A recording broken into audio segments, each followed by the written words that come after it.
Sutekh, the last of the Sirens, made a dramatic return in the penultimate story of the 15th Doctor's first season, The Legend of Ruby Sunday, marking nearly 50 years since his last appearance on the show. This momentous event revealed him as the enigmatic One Who Waits, a mystery teased since the 60th anniversary episodes. Alongside Sutekh, we had also been reintroduced to the Toymaker, now unveiled as the God of Games, and introduced to a new character, Maestro, the God of Music. The concept of gods, or godlike beings, has always been a recurring theme in Doctor Who, and the reappearance of the Toymaker and Sutekh underscores this tradition. But what qualities must one possess to earn the title of a god, and which other divine or godlike figures have graced the series over the years? Let's delve deeper into Sutekh, the Pantheon, and the other gods in Doctor Who. So what exactly defines a god?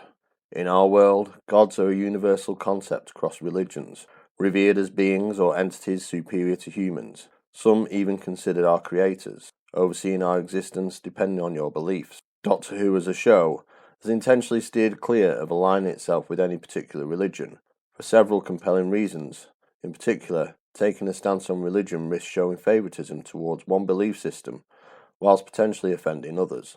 Moreover, it raises questions of inclusivity and exclusion amongst many viewers who may and may not adhere to religious practices. Furthermore, the Doctor, being non-human and part of a Time Lord society rooted more in science than religion, introduces a different perspective. Within this framework, there exist godlike figures such as Rassilon and Omega, entities not worshipped, but deeply respected, admired, and sometimes feared for their extraordinary powers. In contrast to conventional religious views where gods are often immortal, omnipotent, and beyond physical form, gods in Doctor Who embody entities often from beyond our universe, possessing abilities far beyond mortal comprehension. While some may be benign, many are depicted as malevolent forces to be reckoned with. Sutekh serves as a compelling entry point into the realm of godlike characters within this video, since his return sparked the exploration of this fascinating topic. First introduced in Pyramids of Mars, Sutekh hailed from the powerful Siren race, beings whose capabilities even gave the Time Lords pause. The Doctor mused that Sutekh's influence on ancient civilizations might have inspired the gods worshipped by the Egyptians, a notion vividly explored in the episode. Such was Sutekh's malevolence that alternative names for the entity suggested that it could be the very embodiment of an anti-god, a figure akin to Satan in various religious beliefs. Imprisoned beneath an Egyptian pyramid and confined by a Martian force field, Sutekh's malevolent influence persisted, manipulating puppets like Marcus Scarman to aid in his bid for freedom. Ultimately, it was only through the Doctor's cunning that Sutekh was defeated, although as we know, this was only temporary. Other figures acknowledged as gods in the Doctor Who universe bear their own alternative titles and unique powers, often seen as malevolent forces intent on perpetuating their existence through chaos and destruction. The Toymaker crafted realms for their whimsical games, ensnaring those defeated within them, yet their downfall proved to be their adherence to the rules that they themselves had set. Maestro, summoned by the Devil's Chords, sought dominion over all music, only to be thwarted by another musical sequence that sealed their fate. The Trickster, a master of deception and time distortion, has also found their place amongst these godlike beings, despite their brief appearance on the Sarah Jane adventures. Even in the classic series, the Mara, a manifestation of fear and hatred, was elevated to godlike status as the god of beasts, wielding immense power until its eventual defeat on Menusa. These beings, while not immortal, possess formidable abilities that make them virtually indestructible to mortals, cementing their place in Doctor Who lore as formidable adversaries. But what other godlike characters have appeared in the show? Whilst Doctor Who has acknowledged the Pantheon of gods, there exist other characters not commonly included in this divine roster, yet possess comparable if not superior godlike abilities. Foremost amongst these are the Black and White Guardians, known as Eternals, who embody cosmic forces dark and light, evil and good. Shapeshifters capable of manipulating mortals to their whims, they are seemingly indestructible entities bound in a timeless conflict where one cannot exist without the other. Initially introduced in the Key to Time saga, the Doctor encountered these eternal beings while seeking to reassemble a powerful cosmic device. In the end, the Black Guardian swore revenge on the Doctor when he refused to hand him over the Key to Time and instead dispersed it once more across the universe. The Black Guardian got an opportunity of vengeance against the Doctor during his fifth incarnation, leveraging new companion Turlo in a deadly game of manipulation and coercion in a bid to assassinate the Time Lord and once more showcasing their influence over mortal actions. In the post-2005 series, entities like the Beast challenged belief systems and posed existential threats akin to Sutekh's influence as a perceived inspiration for concepts like Satan.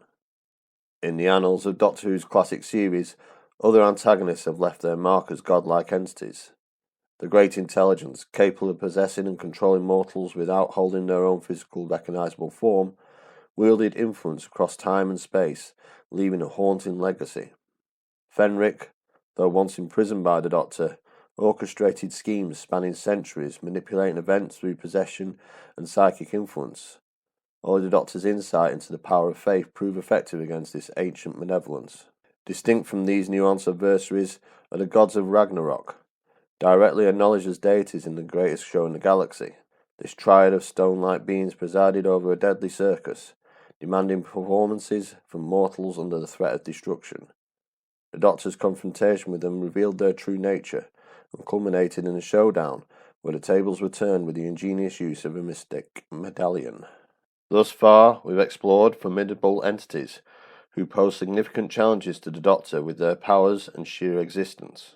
But what about those who cunningly present themselves as godlike to deceive humans and other species? These impostors are as abundant as their generally powerful counterparts, and in an element of intrigue and danger. Unravelling their true nature often requires the Doctor's astute deductions, making their deception all the more treacherous. In the Demons, Azal emerges as a striking example, a formidable alien summoned by the Master, whose devilish appearance and powers led to many to perceive them as a benevolent deity. However, beneath the facade of godhood, Azal's vulnerabilities and manipulations by the Master revealed a more complex truth. The Towns of Wen Chiang offers a twist on the false god idea, with Magnus Greel exploiting his advanced technology and criminal cunning to masquerade as the mythical Wen Chiang. Deceiving a Chinese cult into worshipping him, Greel orchestrated his macabre schemes, fueled by pushing this false belief of his imposter-like divine status and the terrifying power it affords. Similar to Magnus Greel, the Naimon in the Horns of Naimon exploit their imposing presence to deceive and dominate civilizations, posing as gods who demand sacrifices while draining planets of their resources.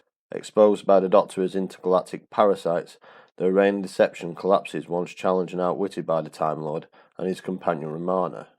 As we've seen, Doctor Who is teeming with gods, godlike creatures, and deceptive impostors throughout its storied history, and there's many that I haven't even mentioned in this video.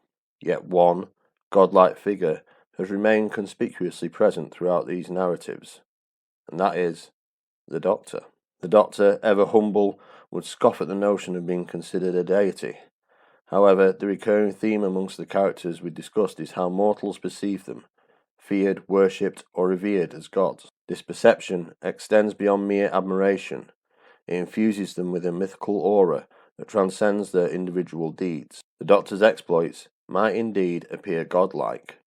From saving civilizations to leaving a lasting impact, the Doctor's legacy is etched in the annals of many worlds. Even the Doctor's enemies acknowledge him as a formidable presence. The Daleks, for instance, who long ago held beliefs of their own, might now view the Doctor as a nemesis akin to a demonic force, a relentless entity that thwarts their ambitions time and time again.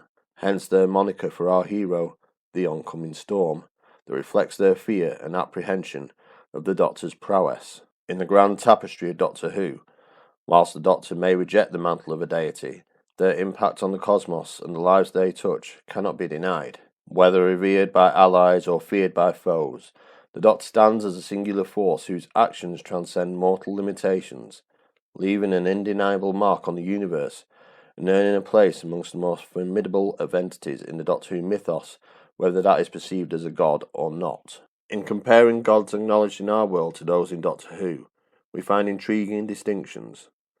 Both are revered or feared for their immense power, yet the gods of Doctor Who typically hail from distant realms, whether within our universe or beyond, and often possess vulnerabilities the Doctor skillfully exploits to triumph. It's these weaknesses that enrich the storytelling, Imagine a deity impervious to defeat.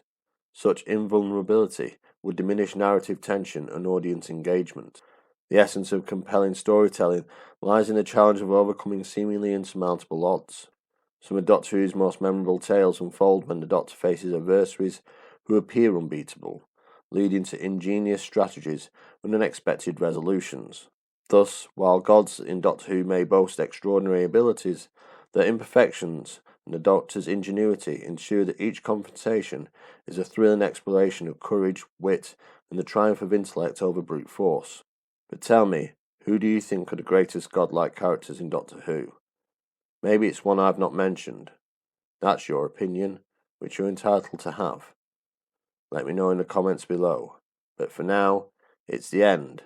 The moment has been prepared for.